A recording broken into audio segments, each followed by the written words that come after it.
Hello and welcome to another installment of the Wyfutbol podcast with me, Doku, and Michael Dryden.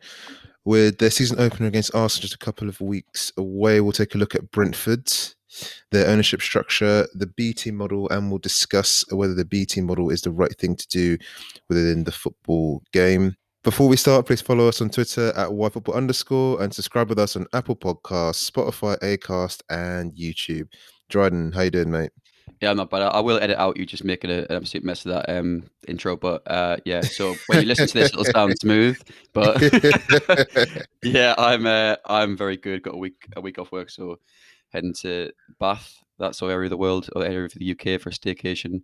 Never been there before, so it's going to rain. So if you know anyone who's got some ideas for two-player board games, let me know because we'll be struggling for ideas. But no, looking forward to that.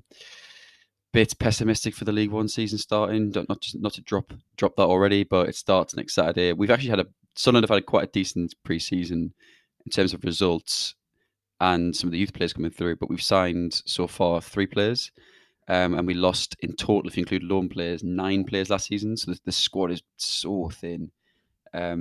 Little bit pessimistic, but aside from that, Jez, how are you doing? Yeah, so is Lee Brad still there or? Is not, but little plot twist there. We're still, and this has been happening for a number of years, which a lot of people wouldn't necessarily be aware of, due to the fact that our club was run so badly, and certain players were on quite big contracts, and we could never ship them because you sign average players on big contracts, you can't get rid of them. I mean, Catmull was okay for us in the long run, but we're still apparently paying off part of his wage. He left the club like 2 years ago. So yeah, he's not with us, unfortunately. Will Grigg is still with us and scored last night in a friendly, so he could be on fire this season because so far he's been pretty fire retardant, shall I say? That was nice, to be fair. That was on the spot as well, so fair play to you. That was clean. That was clean. I'm well, thanks. Cutting my hair, which is a big thing. Since we started Oh, the nice. podcast, I haven't actually trimmed my hair, which is over a year ago now. So I'm in the process of doing that. I don't think anyone's going to care about that point, but to me, it's a big thing. Well, So well, it's quite relevant because you discussed this actually probably about a year ago, and you said that you shared the barber with Ian Paveda, who we're going to talk about later on today. So it's quite relevant. it is quite relevant, and also I'm annoyed now because I was going to mention that again on this pod. So You're yeah, welcome to. yeah, exactly. So yeah, just FYI, you mentioned that a few times because obviously we both look top tier all the time. Um, so yeah, I'll be doing that later on today. On the football front, obviously Arsenal have been pretty busy, so it's looking fairly promising for the squad, but there's still much to be done. I Mm. think I think the big thing for me recently has been the switch up with the Olympics. I've been watching it like every day. I've become a gymnastics expert. Oh, Uh, nice. and I'd probably say, what's the second sport I've watched quite a lot? Probably rugby sevens. I've watched quite a bit of that, which has been pretty good stuff. Got no time for dressage. What? You're look. I'm watching you make a horse dance. You must be fucking mad. You you must be mad. I'd rather watch paint dry. You know what? I don't care who you are. If you support dressage, I'm sorry. That's just you're wrong. But I just don't get right how you can literally win a medal when the horse is just twerking for like a performance. I don't get it. I just don't get the tech. Like, obviously, there's going to be some guy out there who's an equine expert who's going to be like, oh yeah, like they're doing these taps on the horse's head and it does these moves. It is absolutely bottom tier. Scrap. If you could scrap anything from the Olympics, get rid of dressage. Absolutely bottom tier. That's all I have to say on it. Oh, I was just going to say let's scrap Brentford and just discuss Olympic topics. Sounds quite enjoyable, to be fair. Yeah, no, dressage is just it's just so bad. I mean, like even the sailing ones are pretty cool, like the turns and stuff. But like, yeah, I'm sorry, dressage is oof. Dressage is the equivalent of like being liquidated as a football club. That's how bottom tier it is. Oh Anyway, we'll, wow. we'll yeah we'll move on from that one. we, we digress. Yeah. Yeah. I've not really seen much of the Olympics, to be fair, but I think this week I'm going to hopefully get back into it because I love watching the obscure sports. To be fair, that you just never see until the Olympics rolls around. But anyway, let's move back on to Brentford. And JC just asked the question of why this episode this week, as we usually do. Brentford have finally made it to the Premier League under Thomas Frank, as most people would be aware of. They're facing off against Arsenal in the Premier League opener Friday Night Football on the 13th. Um, they're quite infamous for scrapping their academy, one of the first teams to do so, or one of the kind of highest profile teams to do so in the Football League. They're also very infamous, and we'll go on to this, in regard to clever scouting, statistical modelling in their recruitment, and in performance management within the squad. And so, yeah, we started the podcast, what, 60 episodes ago. We started it over a year ago now, and Brentford B. The whole concept around it was one of the topics that we said this is exactly the sort of thing we want to look at and focus on, and exactly the sort of topic we want to look at in the podcast. And we've just never got around to doing it, but now is an opportune uh, time to do so with Brentford's debut Premier League season on the horizon. Yeah, no, I think it's crazy how long the pod's gone on. Thank you Mm. to Phil and his ageless dog for getting the views in. To those of you that don't know, I actually wrote a note about me having the same barber as Ivan Pavetta, because obviously he is part of the reason why Brentford closed their academy, which is the relevant point. The Yeah. follow-up point was me and Ivan Pavetta have the same barber, but unfortunately that was already mentioned.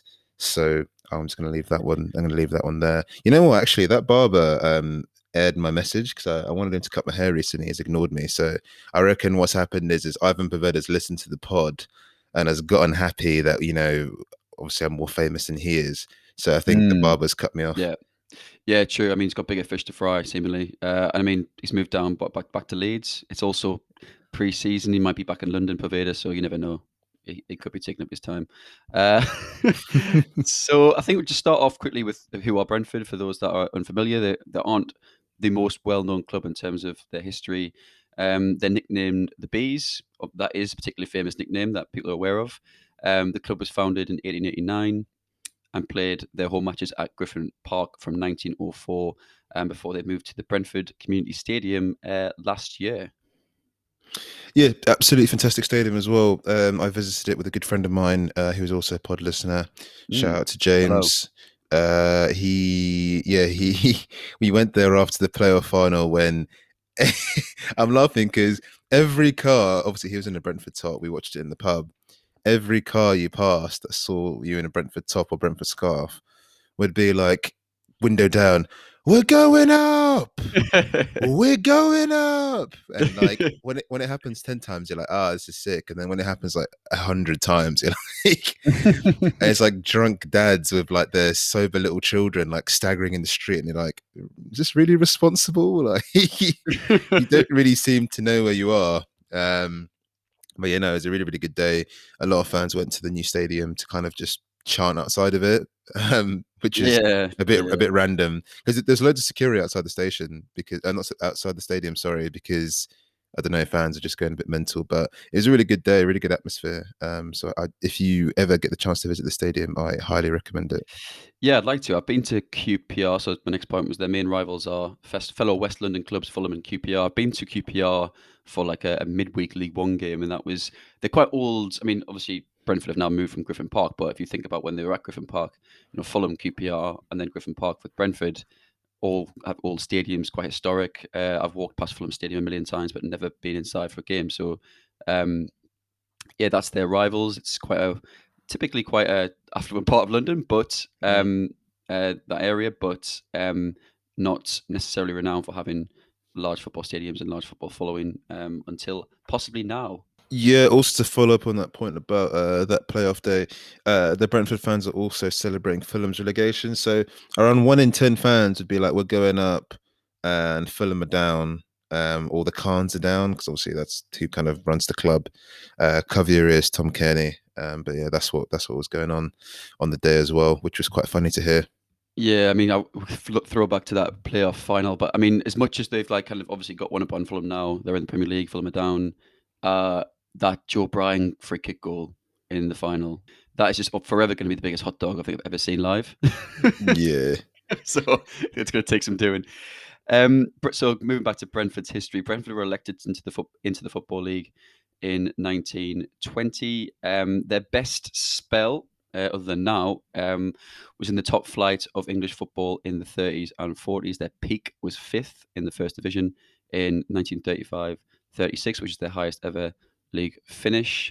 However, following that, 3 relegations between then and 1962, left them in the 4th division. And then for the kind of next 50 years or so, they were typically yo-yoing between 3rd and 4th tiers. It's quite a long time to be doing so, before promotion from League One to the Championship in 2014 under Mark Warburton saw them get back to at least the second tier, which is good. Dean Smith, and before doing this, I completely forgot Dean Smith was Brentford, but Dean Smith was appointed manager in November 2015, guiding the club to consecutive top 10 finishes in the Championship before he departed in 2018. His assistant at the time, Thomas Frank, was appointed his successor and has since masterminded Brentford's rise to the Premier League, defeating Swansea 2-0 in the Championship playoff final 1 year on from their infamous defeat. I went to the pub to watch the Swansea game. Couldn't get a table next to a screen. I missed the whole game and just ended up getting pretty drunk. So if anyone's got any insight on that game, let me know. Yeah, so it's just moving on to the current ownership. So Brentford are owned by lifelong fan and sports betting. I put giant, but perhaps mogul Matthew Benham. So Benham was part of the Bees United Supporters Group that bought Brentford from Ron Nodes in 2006. Brentford then becoming the first London club to be owned by their supporters, or first professional club for any AFC Wimbledon fans listening, about to chuck some shade. Benham then entered into a 5-year formal partnership agreement in 2009, where he'd invest a lot of money in the club in return, basically, for the option of being able to purchase the club from the supporters trust. Yeah, no, I think it's this really interesting model. What Benham kind of implicates or implemented, sorry, at Brentford. I think a lot of fans want to see more fan control at board level. I know that Benham's still a Brentford fan, and 50 Yeah. plus one often gets coined around being like, we need that in England. Like, Yeah. clubs are doing too much. They don't care, which is an argument for another day. But it's interesting, without knowing the figures, it'd be interesting to know how much he invested, because surely it's like a long-term goal for him to just buy it out from the get-go. Because, if I go and invest for £40 million and I turn around to the group and be like, oh, hey, you need to repay this investment, basically, for it Yeah. to be equal. Obviously, the trust are probably going to empty their wallet out and think, well, I've got £10 here. That's not going to make 40 million. So you go ahead and buy the club. But I guess it is still good. He's a lifelong fan. I guess the main issue for fans is more that international pool where some bloke has rocked up from Qatar or Russia or even America, has probably never heard of the club, and then decides to buy it. and then Yeah. and then Yeah. fans are upset that he keeps saying their name wrong, and it's like, yeah, you know what, I can see why fans would be frustrated. Yeah, because I mean, obviously, the average supporter who might be a member of that trust hasn't got significant levels of capital. So, and this is a little bit similar, but not too much. It seems a more of a formal partnership. Benham's a fan, so cares about the club in the area. Mm. But there's been a bit of I read about this recently. There's a bit of a trend of some investors in the Football League just kind of loaning money to clubs. So it happened at Sunderland with I think it's FFP or FPP, who were like an investment vehicle. So Michael Dell, who owns Dell, as many Mm. people will know, this is an investment vehicle that was set up by him and some of his kind of employees. And they loaned Sunderland £10 million, which in the end they didn't end up purchasing the club. But it's almost this idea that you loan a club £10 million who need it, if they're in, say, League One, like Sunderland, who weren't doing too well at the time and didn't have funds. Um, if they then can't pay that back for whatever reason, you then get a pretty good option to buy the club. You might have to pay more than 10 million, but it kind of just it's almost a little bit of like a crude way of getting into the club. It's just Mm. like worming your way into it. But with Benham, I think we presume his intentions were a little bit better than what Michael's Dell Consortium did. They also did that at Southampton as well, I should note. So yeah, in 2012, the Bees United board opted to bring the option forward, and Benham purchased a controlling stake in the club from the trust. A bit of background on Benham, a professional gambler himself. He's the owner of Matchbook, which are a peer-to-peer betting exchange, and Smart Odds, which is a privately owned company providing statistical research and sports modeling services to pro gambling. So a background in the analytical area of football and statistics. So that kind of brings me on to Benham's acquisition of FC Midtjylland in 2014. Midtjylland were actually in the Danish Superliga when Benham acquired them, so not as not as a steep rise as what Graham Potter and co achieved at Osterund in Norway. But at Midtjylland, Benham kind of initiated a statistical revolution around data. So it kind of instilled a system based around expected goals and expected points per game. This has become quite a buzzword, expected goals within football, but back in 2014, less so. So they're just examples of metrics that were used and deployed to assess performance. And so there's a lot more of that, which I'll come on to. But yeah, it's just quite early for him to be kind of initiating that sort of revolution. Random side note, the expected goals is coming into FIFA 2022. Mm. So for those of you that are suspect players, aka Dryden himself, and most people who play me anyway, you can't hide now. Oh, You, cool. you can't hide.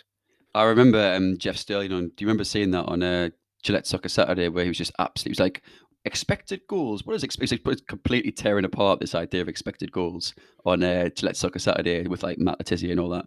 And then now it becomes just a fundamental part of the game. Yeah, because they're absolute dinosaurs. And he's just go back to supporting Hartlepool, man. Like they're just such dinosaurs. Like this is a side note or a side take, but I think there is a problem in this country generally that old pundits are just so archaic in their views, not just only on football, but into any new approach that the game tries to implement. And Jeff Stelling's even worse because he didn't actually play football as far as I'm aware. And if he did, I didn't know who the hell he played for. At least the other ones can say, I did this at this club. So they have a bit more clout or a bit more of an idea to actually comment. But he's just a little presenter who supports Hartlepool.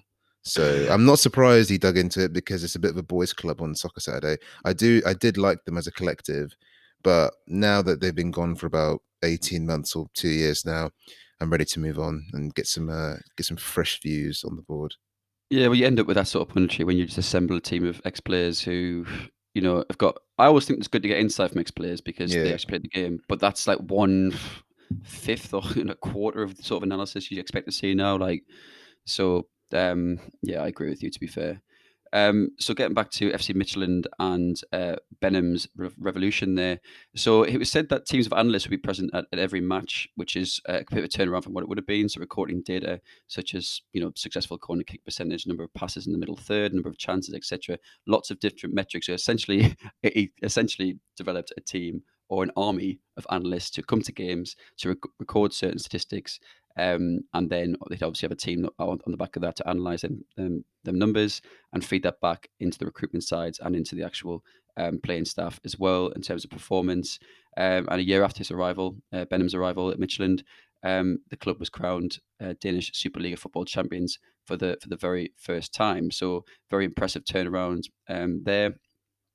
They attempted to cover every metric. They they had set piece specialist Jakob Poulsen was brought in.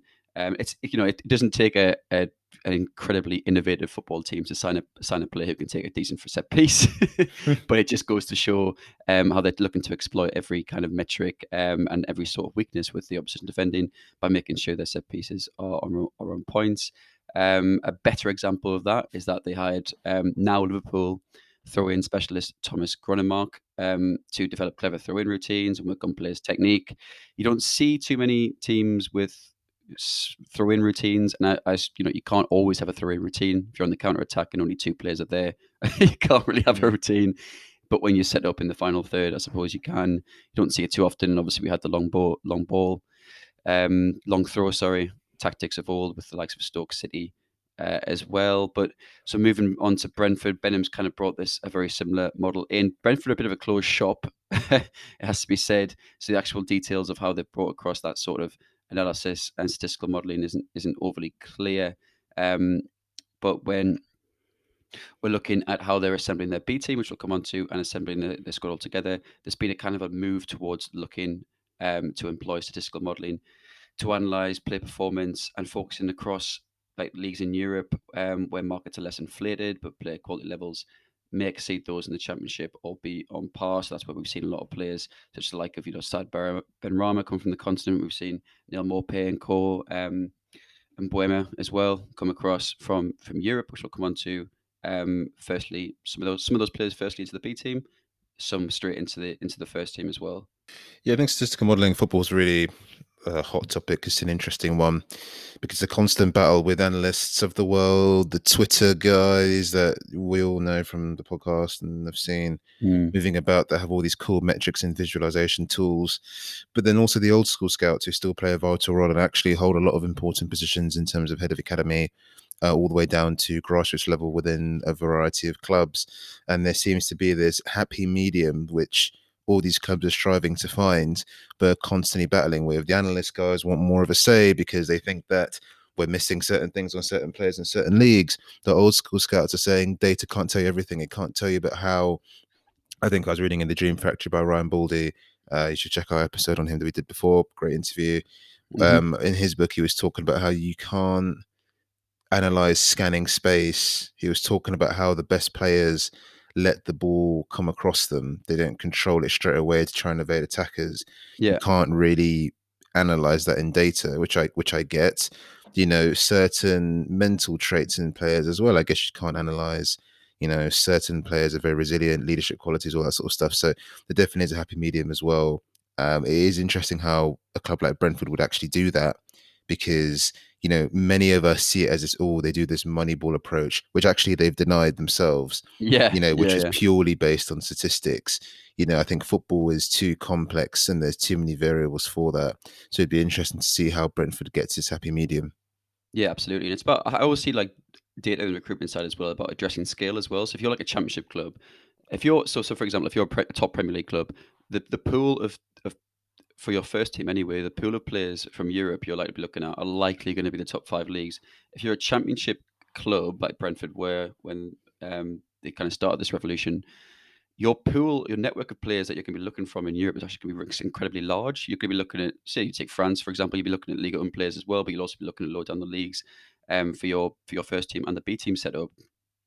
And so it's about just like kind of shortlisting, isn't it? Taking data to shortlist players, and then you can apply all the skill techniques. So just sending scouts to watch them, looking at video analysis, that sort of thing, to kind of whittle that down and get that in. So I think that combination is absolutely key. One without the other, perhaps in this day and age, doesn't work. What makes you perhaps a bit of a dinosaur in that kind of area. So finally, moving on to Brentford B. So Brentford made the decision to close its academy and opt for a B team model in May 2016, citing a number of reasons. The first one is their proximity to clubs such as Arsenal, Spurs, and Chelsea, even just other London clubs, man. I mean, how many clubs are in London? The two real hotbeds of football in this country, you'd say, are London and the northwest of England, where you've got just a lot of clubs in one area. So it's very difficult for smaller clubs um, to, to not have their youth players poached in the academy. We'll get back to come back to Ian Poveda now. In 2016, Ian Poveda was poached by Man City with a compensation fee stated to be around 30k for the player. So he came across from La Masia and only spent a short time at Brentford, which is why it's so low. So under the elite player performance plan, which I've banged on about a lot, and we discussed in our Ryan Baldy interview, tariffs cap the compensation to £3,000 for each year a boy is being developed at a club between the ages of 9 and 11, and then from from ages 12 to 16, the compensation then ranges from £12,500 to £40,000, depending on the category status of the academy players come from. So if you think about Ian Poveda, he came over from La Masia at Barcelona. He would have been between the ages of 12 and 16. So he's spent 2 years he spent 2 years at Brentford. That's why the fees only around 30k. At that similar time, Joshua Bohui, who I'd never actually heard of, left for Manchester United for around a similar price at the same time. So that was two players, highly rated in their academy that were not only, and that's what's interesting about this point is that I've just discussed about the fact that proximity to these massive clubs in London. This is two players that were poached by two clubs in the other side of the country. So yeah, it's a fascinating point. I mean, the HLP is the symptom of this, I think. This is a symptom of it. I think one of the most underrated themes of this whole podcast is your in-depth knowledge on EPP. Time and time again, not only have you shown your EPP knowledge, but it's also the quick maths. I think initially you struggled. Those of you that remember Yeah. our second episode, the calculator was out constantly, and Dryden really was struggling. But to see you fly now, mate, for all the figures, for all the numbers, is Mm. truly great to see, mate. So round of applause to you. I would Yeah. clap, but it's a bit condescending, so I'm just gonna leave that one there. Oh, no, I really appreciate it. I mean, it's almost as if I've got the numbers written down. It's yeah, it's mental.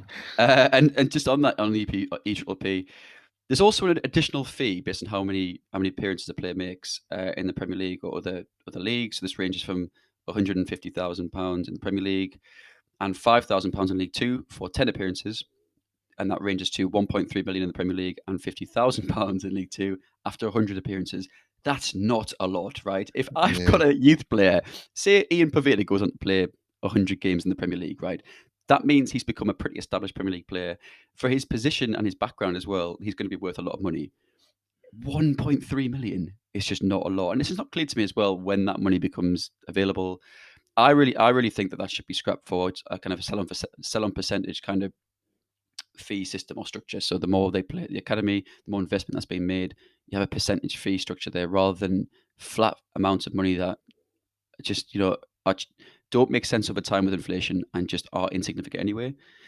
So Brentford in recent years, since closing their academy and opting for the BT model, have targeted players from across Europe and players released from England's elite clubs, such as their rivals in London, really turning a negative on its head in terms of that proximity. So instead of it being an absolute, it taking their players and diluting their academy and really affecting their first team and their profits in the long run, it's actually turned that on its head and said, actually, no, we're going to take these released players from likes of Tottenham and Arsenal and Chelsea and co and build out a B team based on those players and players from Europe and actually have a pretty good reserve side that could actually benefit the first team, particularly when they're in the championship.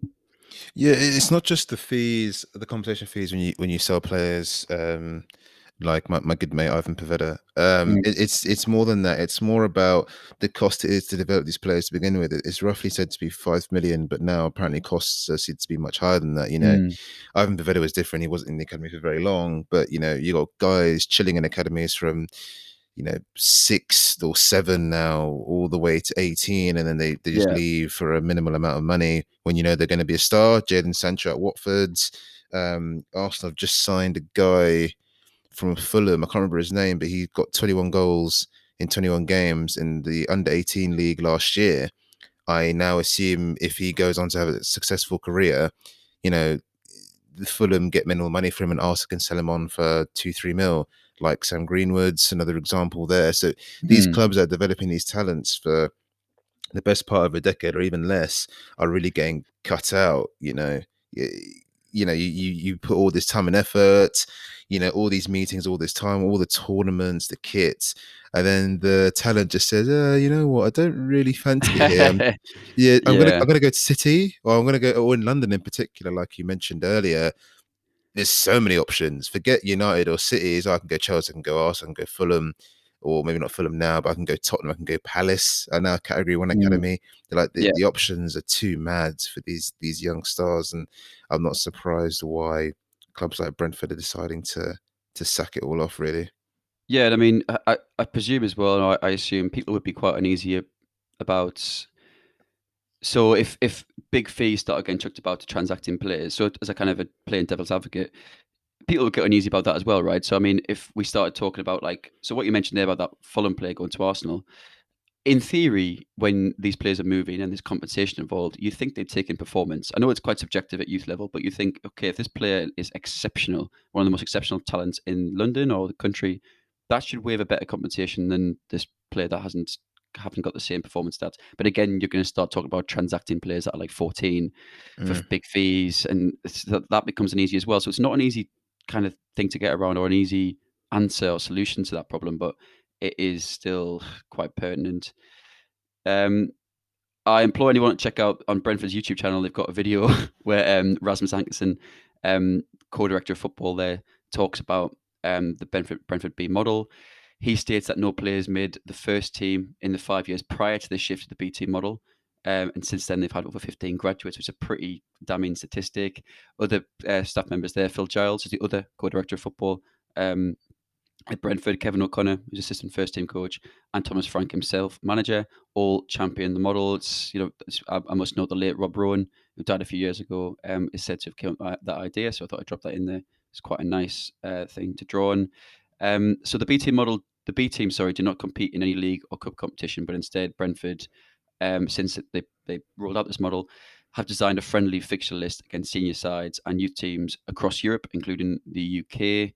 There's also a video on Brentford's YouTube channel. I think you should go there and have a look, where they basically it documents them going to Bayern Munich, where Brentford play against the Brentford B team play against Bayern's under 19s in 2019, winning 5-2, and it just shows kind of it's quite a professional setup, because you could think what I just mentioned earlier there, they don't play in any competition, any league, that you think might not be good for development. These players aren't playing, in league structures, not playing in cup competitions, they're not getting the effects of playing in high pressure games or where there's things on the line, there's high stakes. They're just playing essentially friendlies. But when I watched that video on Brentford's YouTube channel of them going to Bayern, it really is a really professional setup. They've got, it's just like a first team traveling to any game. They've got pre-match, but after training, they had like a media room, or kind of like a video analysis room, where they were analysing the under 19 side they're going to play, looking at tactics, looking at how they're going to set up, and it did make me think, actually this is simulating first team football, even if they're not playing competitive football. So training style of play is set to mimic the first team entirely, including tactics. You get that at a lot of clubs. I know Klopp does that at Liverpool with their youth sides. But it's meant to make the transition into the first team a lot easier. So I mentioned the European tours. Since COVID, that's been restricted largely to the UK, and actually since Brexit, which obviously is quite a while ago now, they've had to kind of take a look, review the model, because in that interview with Rasmus Ankersen, he says that the majority of players they've actually signed from Europe in the last few years, they kind of did an exercise where they took those players they'd signed, ran them through the new point system as like an exercise, and actually the majority of them wouldn't have been able to come across. So Brian Mbeumo, Neil Maupay, Saipa Marama, who I mentioned earlier, all those players would have been out of the question, and they are now out of the question. So they've said that. So Angerson states that they're going to have to change their tact now to look at UK and Ireland players, or just just UK players essentially. So the effects that's going to have on their B team model could be quite stark, particularly with other teams like Huddersfield Town moving towards that model. So to finish off, we're going to have a little discussion point here, Ches. Is the B team model worth it? And also, is it the right thing to do? So two sides there, one side being kind of moral points. I can totally see why a club like Brentford would opt for that model, because as we discussed before, there's nothing stopping their players from getting poached, dilutes the quality of their academy. I thought, not just to chuck back to Sunderland every time, but I thought it was a good comparison because of like where Sunderland are in the country in terms of location compared to Brentford. If you compare those two clubs, someone like Sunderland, I think we would struggle with a B team model because we don't have those clubs around us who are releasing players on the regular. So we're not in the northwest, we're not in London. There's only a handful of clubs around us.